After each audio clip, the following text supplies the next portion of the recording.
राक्षस और लड़के की कहानी। एक बार की बात है, एक गांव में एक बहादुर और बुद्धिमान लड़का रहता था। उसका नाम था रामू। रामू का जीवन गांव के पास के जंगल में बसेरा होता था। वह बहुत ही धैर्यशील और साहसी था। उसके माता पिता उससे बहुत प्यार करते थे और उसे अच्छी शिक्षा प्रदान करने का प्रयास करते थे। एक दिन रामू जंगल में घूमने गया। वह जंगल के गहराई में खो गया और रास्ता भटक गया। बहुत देर तक चलते चलते वह एक बड़े पेड़ के पास पहुंचा, जहां एक भयानक राक्षस बैठा था। रामू थोड़ी देर तक उस राक्षस को देखता रहा, लेकिन वह डरने का नाम नहीं ले रहा था। राक्षस ने रामू को देखा और बड़ी बड़ी आंखों से उसे देखने लगा।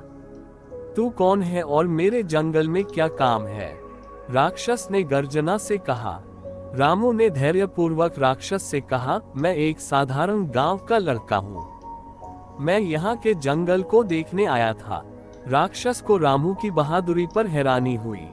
तू इतना साहसी है कि मेरे सामने बिना डरे खड़ा है।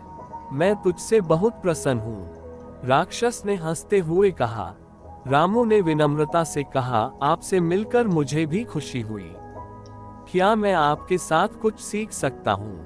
राक्षस ने उसकी बात सुनकर आश्चर्यचकित होकर कहा, तू मुझसे कुछ सीख सकता है? वाकई तू बहुत ही अद्भुत लड़का है।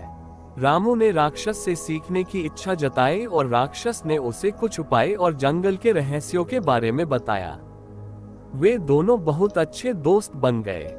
इस कहानी से हमें ये सीखने को मिलता है कि वास्तविक साहस यह नहीं होता कि हम किसी से डरें, बल्कि यह होता है कि हम अपनी भूमिका निभाएं और नई सीख लें। रामू ने अपने साहस और समझदारी से राक्षस का दिल जीत लिया और अपने जीवन में एक नया अनुभव प्राप्त किया।